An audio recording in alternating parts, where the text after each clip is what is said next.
guys, this is Untouchable Mama. Thank you for watching our video.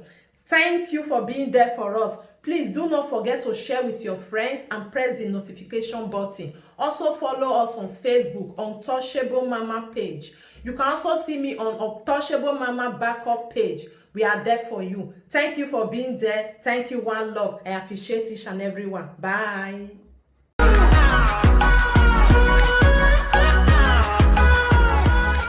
Wrong.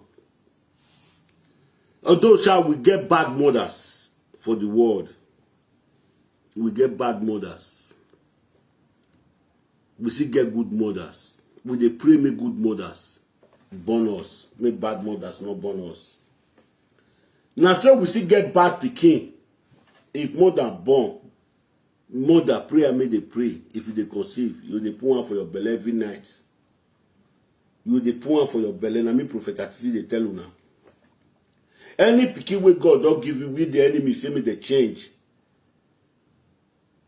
Make God not let her, make God not grieve for them. Pikin will not go born, make them responsible. Pikin will not go born. If you not dey talk to them, make them dey hear. And I go see pray and say if una pikin grow come, make God not let her jam bad wife. May marry wife we get fear of God. Now be the prayer when I go to pray. Any pregnant woman, they put one for your belly for night. So my people, Mike, I see you since 3 days. You come out on Sunday. You pack your church and come out. You come thank the old people. You come thank the old people. We give you advice. We thank you. We talk for your matter good. Now good thing you do. Now good thing you do. But you not gonna do one. I think say they break you go do one yesterday. I think say you go do one today. You not gonna do one. Make una share the video. If they not tell small pikin say they get it wrong. You know say small pikin wey don dey do because we pass on. He go they look everybody like he mates. They say that where they talk, we can not bother and tell matter. No say me na person we just I just the talk as it be. Back I hear say wait till your papa, wait till your mama do your papa is very bad. Now fine say wait till your papa, your mama do your papa very bad. Now so woman see do me. Many people like that woman don't do the bad. But what thing when I want to tell you. Your mama na born you. You no get another mama. Ije so ginigaga.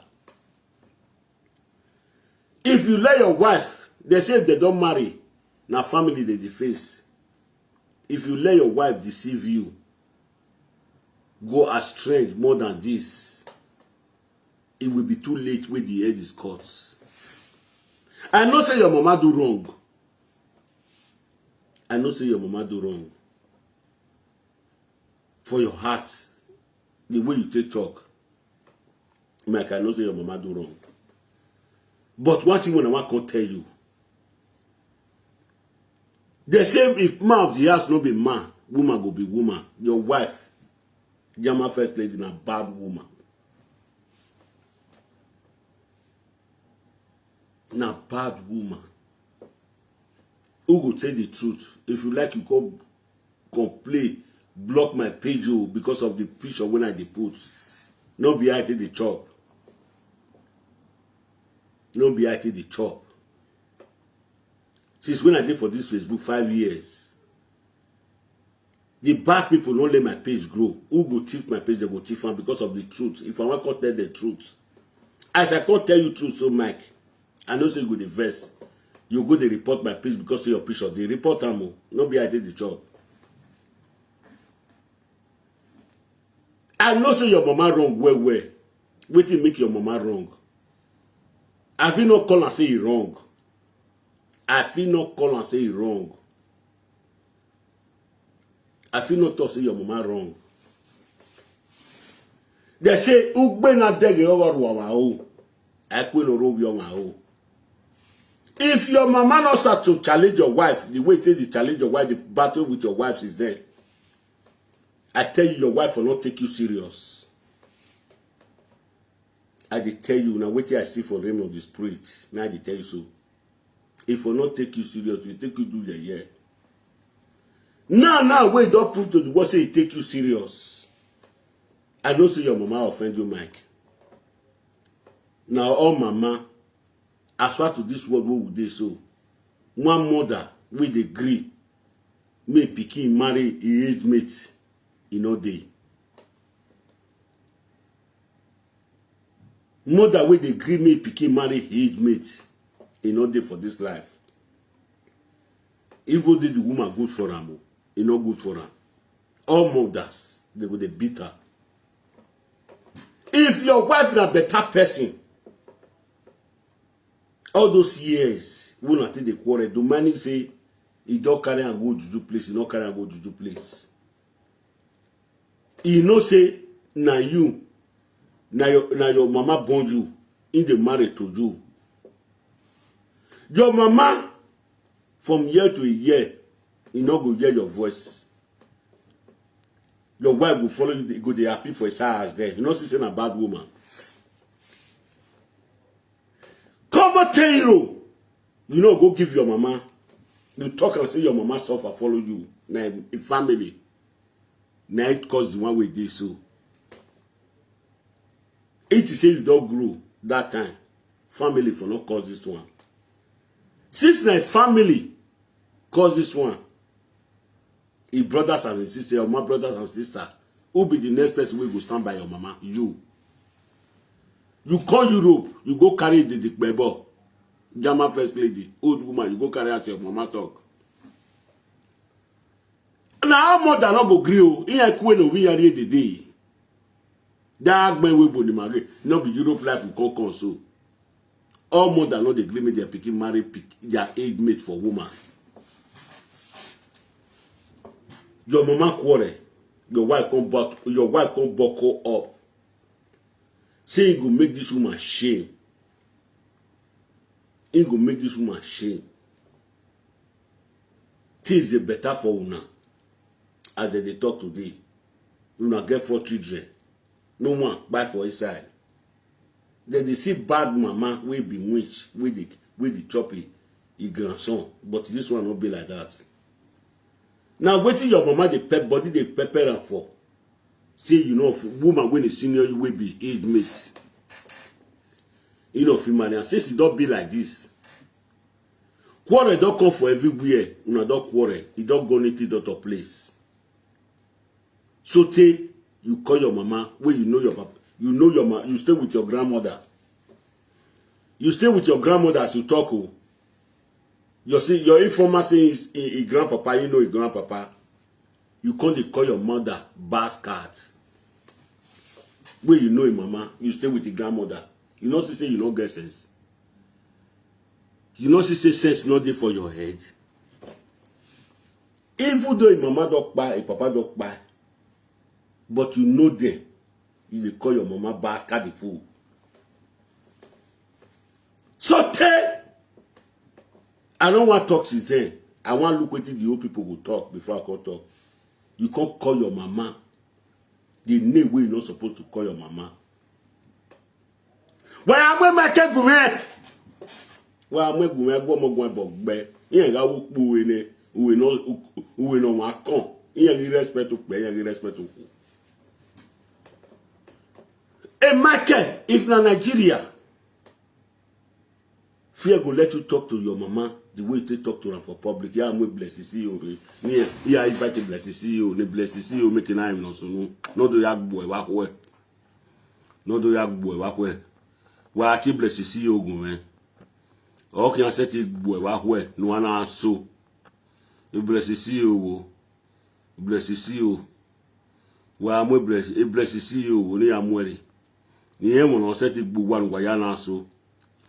I know person will go fit beat all of una. Una go dey cry na bless the CEO na dey beat Edo people will be Edo people go dey cry.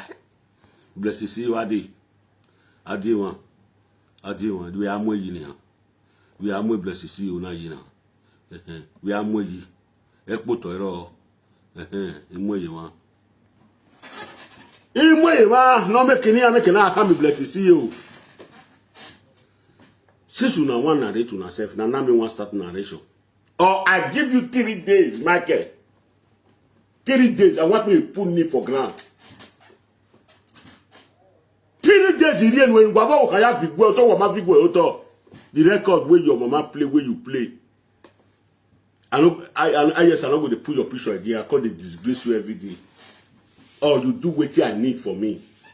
I give you 3 days, Michael. You with Jama First Lady, Mona they put me for ground. Mona they beg that woman. I know they join anybody. This matter comes is there. I not cause anybody, I not cause man, I not cause woman. But now, you don't talk, say you don't rest. You don't go thank everybody. Everybody we talk with, when they advise you. Since those people not feel advise you, may put me for grant. Me, you with your wife, they beg your wife. Even though your wife, your mama I offend you, I not get to know. For the public assaults. For the public disgrace you give to your mother. Now your mama, it need betterness for you. Now your mama, it need betterness for you.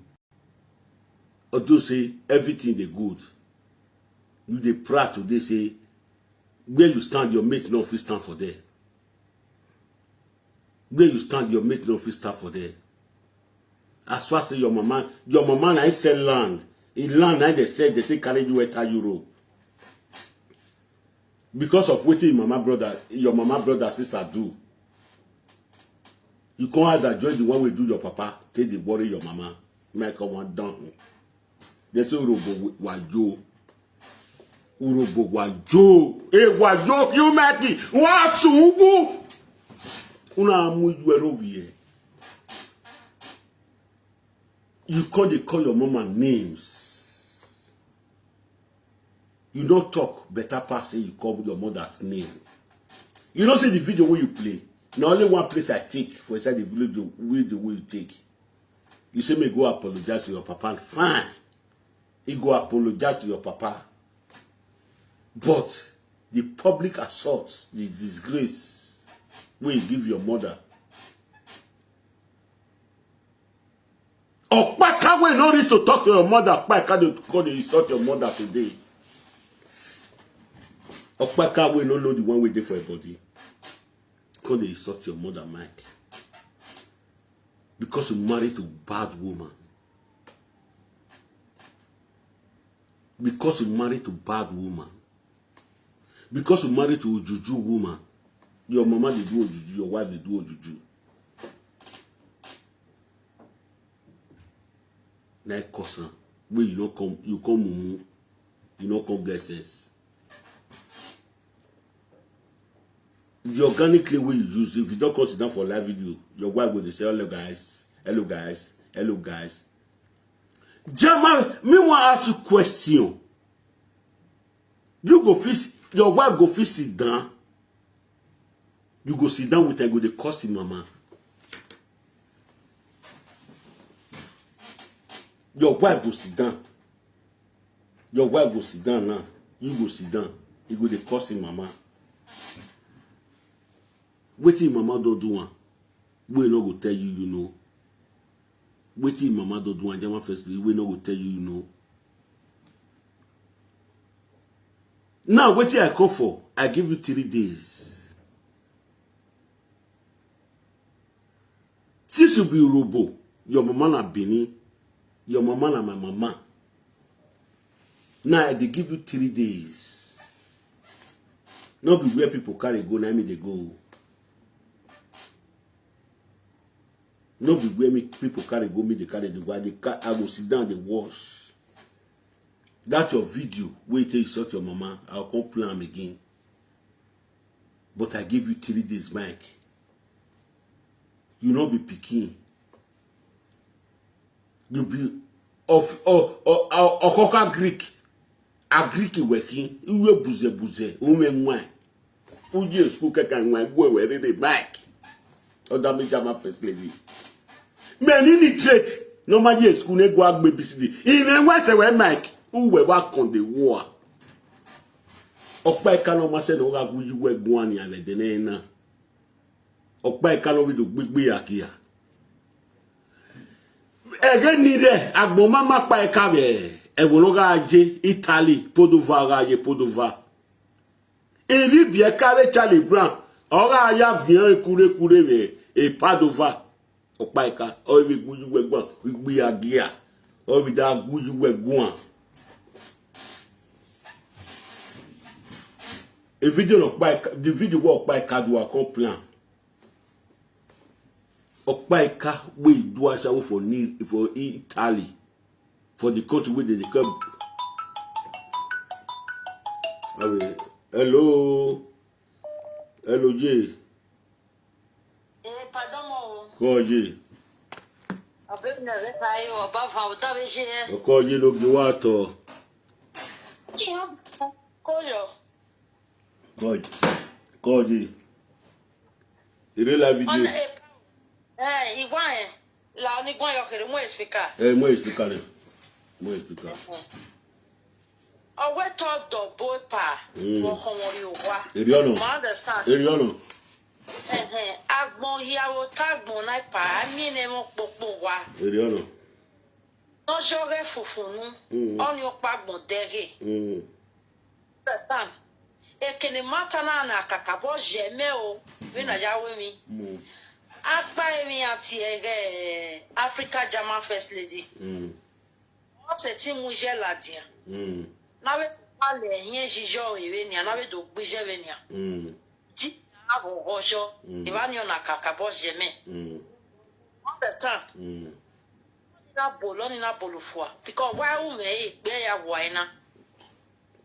Pa good or bad. Mamie ne be woman every man where when you react to joge or dinner because amaja akoki ma we. We are koko Israel offendi wa ditag mo dey mi nudo gbe. Robe o jia do verio mama be mi o de verio. O si no na ko kabo balima.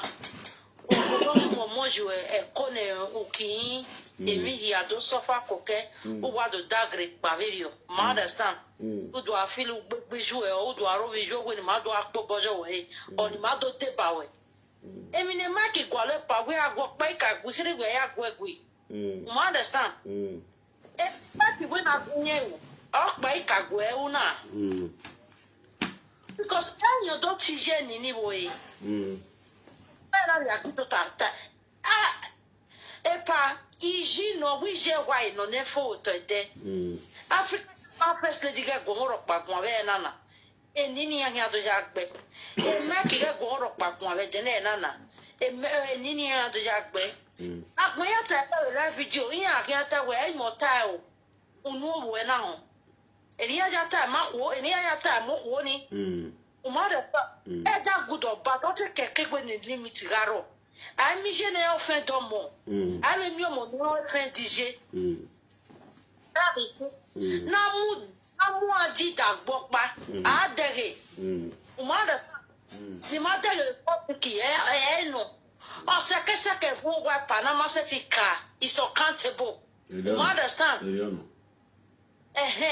dem make money because last year egbe na sun why na we gwayo last 2 years ana we gwayo okay o e make na ga mo no gele ne pe ki bi social media ya fefefe e da good or bad e make ladia odokun e wo pe awese oko wese kiyen ko ka e ma ni gwajo se iju wan wa ri e opin fu arun o ma se ti kan mi ju wa we ije la wogo de pride na de ke no ya mu ya se wa gbon na ki tegbe mu na we ma bu gwere ni juwe we mama almost abeg no verse if the way I dey talk you know like I no verse abeg we go change na le ba we ge we jije ke we mi e jibopo but agbon ya la diana ni je interview e gbo sa bo abi jo bo kan jorin because e kinawe ya na money you understand ne ke le mi interview ni ne jo o ma understand because e ma le ho be no When you we don't the matter, we don't forget her. We won't continue our life. How now take continue in our life? Go on and not tell my mama say, Mommy, I beg, no verse. Africa Jama First Lady, in this case, he failed totally, 100%. Last lady, no, last lady.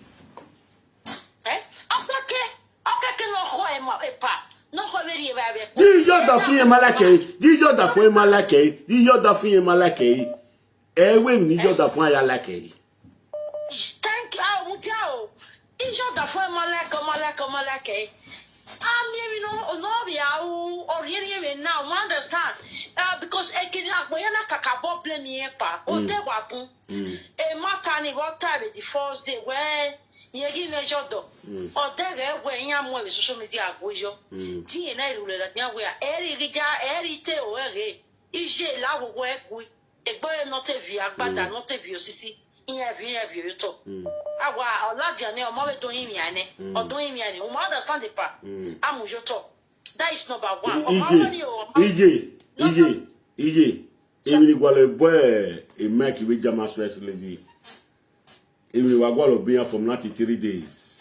Dr. Magmona. That is it now. O ma wanna do have apology. O ma wanna do me well. E no game. Ma wanna do me here. E no game. When I just e no game. Na we here. E no game. Ma wanna do me. When on Ladia. No we go you to know him here. E no give. Owe lele ko odo. E no game we here. We want no real life video. But ma set it kama no do have me here. We no sorry mommy no verse. Only no game. Bujina. Okay, mais moi we don't do la ni ani but very meji olaja me dey Sunday ona we we na e make o we we go me go na o we we no e make we I don't rest in here people when advise am people when you advise you make they not tell you say me put me take beg your mother. Beg your mother, thank you. That I waited yesterday I will see your video. I did not see your video. Then I'm not coming to come and give. I'll show you a date from 93 days. Okay, Oladia, iya working, ya go. Ye maru le ladia kin ka why okay. Because Mujanege, your wife now cause this problem when you come again, when you can't call your mama, you can't disgrace your mama, can't give a different name. Okay, and the second one now, he come out now, he with the husband come out, they can't carry share, come sit down. They talk to that woman. The one where your husband not remain that, where not remind. In Africa, Jama First Lady, I go remember her. So in all those one, Africa Jama First Lady, you with your mama never quarry. Now some Mike call the proof fire. Where you supposed to put peace where if you only say, oh Mike, not go this stage, it's too much. No, I not allow you. Or maybe you don't sit down with her. You sit down with her, you with her, gotta do that video, go give that woman. You feel say make everybody come follow you up. They don't talk, listen, Mama, they don't talk everything within their mind. We don't hear. Now the same way me they tell Mama Mike, may go apologize to Papa Mike. Now the same way. Now call or that day, a Mike, the Bajama First Lady, una don't thank everybody. The person we una go come thank now, una go come beg. Thank you, Paul. Thank you, coming. I know say what una mama do bad. I know say what una mama do bad. Okpaika will not reach to talk to your mama today. Pa, why do you know they look like we do not be only Okpaika? A lot of them. Where upon the Frankie Yak walk when it Benedia. No Yak was Africa Jama First. I am a beer one. Where upon only Yak boy. How about here in your turn? A lot of them, pa. You're not watching them. We see what they happen now. I will present of we were blocking. I will present of we were blocking of boom. We were blocking. Yes, now if they won't talk, pa. If they won't talk, I will say not be me talking more. Now your picking talker. Area planner. Now your picking talker. Here the berry egg your pony. Me I know say the character way mama behave. Now good mama will they find good for a pikin. He say a pikin no fit marry a age mate. He no fit marry the day. Now all mother now go do one. Bueno be guana je uwe be wo ukwo no wari e be. Epa. Oh, we understand. Oh, you so the video. I read here be agwalo. Be no be ja. Jama first lady na. Jama first lady we wa say na nia. Over here work by 20 years in. Over here ya 57 years old woman. Jama first lady akwe. Ekwe. Because epa, mama dege ni. So ije na yogobo. Ije jama first lady na ije make na yogobo. Even no one of what we hear you no near way about two. Iye or our bemiku. But a maki ladian, ya jama first lady and view more ladian. Ya dokmo, ya dokmo who. He sort in only any ye in the naughty ye. Message it ye ni ya. Okay. Message it ye ni ya. Because of you know what I say, video we ye na ye, be ye na so say be. Hey, man, to dog your boy. Jama first lady go down. Jama me no tama with the old word. Ya tama with Jama first lady. We na okwa gbon. Odafu we say to total ro we ye, u ye total care. Jama first lady, ya mu ju la diana no that we da ro we ju no da for to do total care we. Ogeni atani kiagole pega atata geri ori ni ari to hopo ise okuno kiale yazi baverio epa no ve ya mi taverio pero ma ni amu vie veje o do kono vie o khare a message ni ori gegian ni do go Moscow o Moscow no le se trona ni gwegun o Moscow no o Moscow ije ni ki Deni kiungie mi ne bless si o tami kwedo o ma se veni wayana mo bless si o wana we agi e mi ala ni ti ari te Africa Jama Peslet na ti ari popo mi ne bless si o tami kwedo ijo mo ya fefe waya vela de wo wa o ma se veni ana no na epa ni ari ni richard betana o de na mi ti ari popo jo no mi na no so na de na ko Ige, Davio, even mega onion, ione. Umansan na. Even no gaze make wuduni. No gaze Jama first lady wuduni. Ni ya uni ya do take again ya de, ya do tani. Africa Jama first lady ba, nye mi no soon. Africa Jama first lady, no bia ni pe a, obia wo wa obia no pe.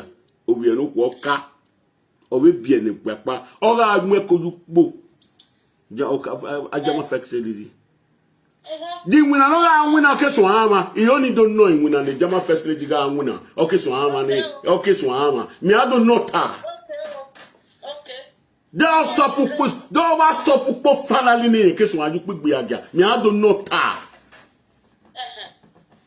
What are you saying? Many you are tired, no. Or we talk about make you boy matter no. I'm coming. You are there. We big blogger were working. Yeah, the disgrace where you will lawa.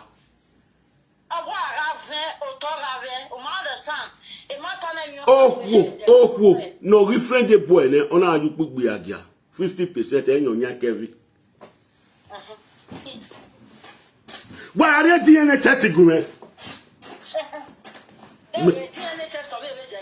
Me marry 3 days. 3 days you worry your 3 days. You only do come you no fit go to wa kan.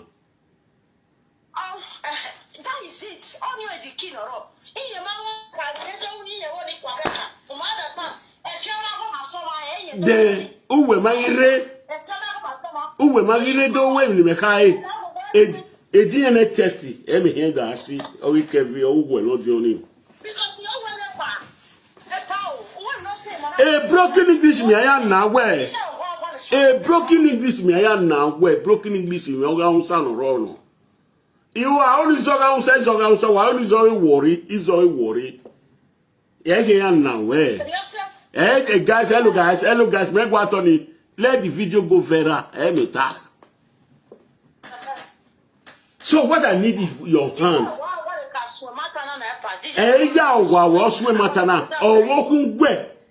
Because it don't dey for your mind, your wife minds. It dey first for all wetin your mother don't do. Now make you come react like that.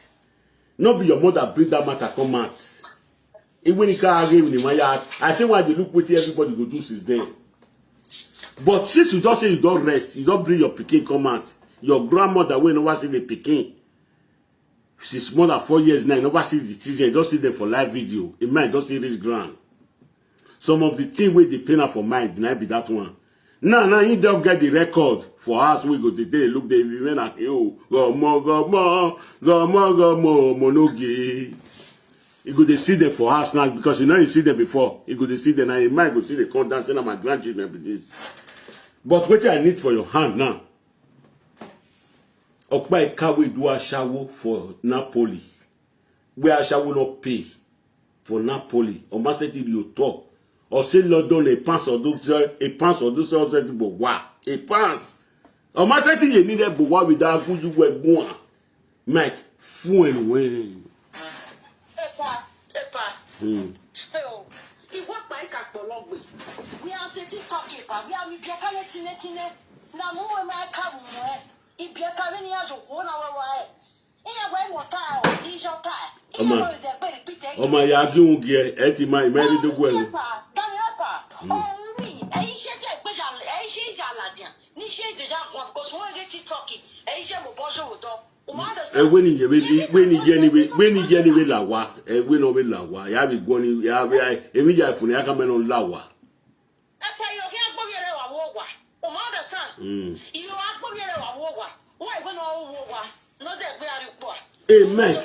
Amen.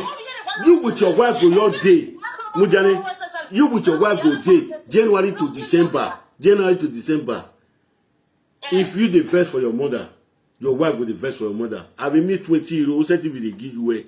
God bless you. And here I'm not your pa. And you go they talk for you go they talk. Nije kasene. Nije wamudia wagege kasene, wagege kasene. When you're pan of Donabo, everybody are seeing, oh, I'm not for my yak, it's a game when I will come back. Understand? Okay, in your Latin, area rishi, area mero, either good or bad. And near I will soto. I will near 100 euro. I'm a 50 euro, given nothing. Then, Ukieta, when you are winner. Hey, man. When my winner, what you pay where we all were. A kid that get away. The by Facebook. Nazegbene. Ije, Oma, Yagungi, Ije Gungi, where was the Gbene was the Gbene.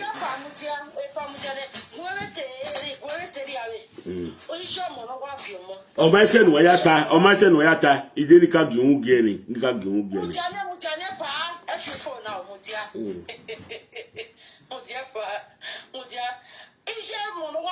Where is Johnny McGuinn? Johnny McGuinn.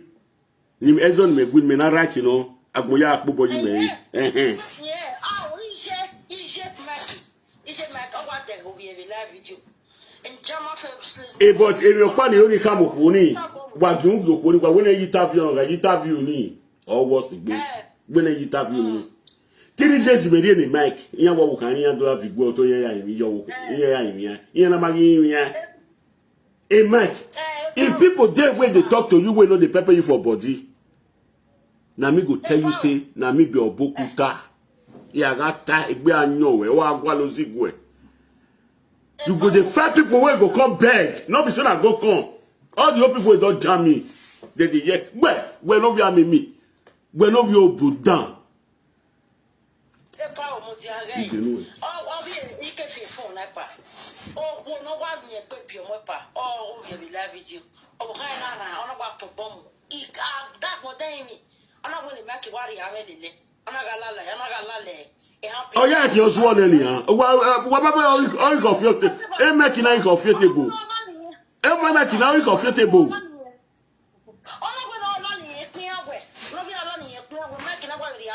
Ona le amelele.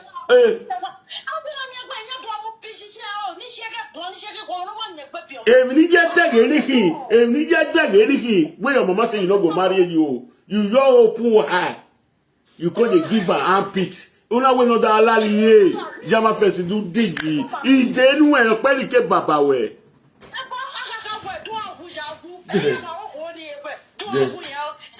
Oh man, geka sene ji we geka sene we many ha. Okay.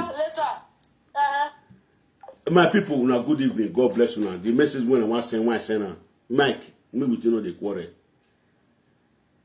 German first lady, we know the quarrel. You know, say accident observe. The point when I don't take for say the matter wall of una judge. I take my point all of the day with me. Ejawa for my didn't give my work. Ni give my work. I told beg ejawa pro. Oh yeah, do. 1 minute point if you ni adu ya ku make na. Ni adu ya ku gbula wa. The other people they talk to you. You know the year now maybe illiterate. Making we not go school. So my people, the message when I want to send for her. It come out on Sunday, big it they come out. It come they dance. It dance. I thank God say my mama don't see the grandchildren. Maybe more than 3 years or 4 years, my mama don't see the grandchildren for face. He don't see they don't get the picture. He go take that one and say, he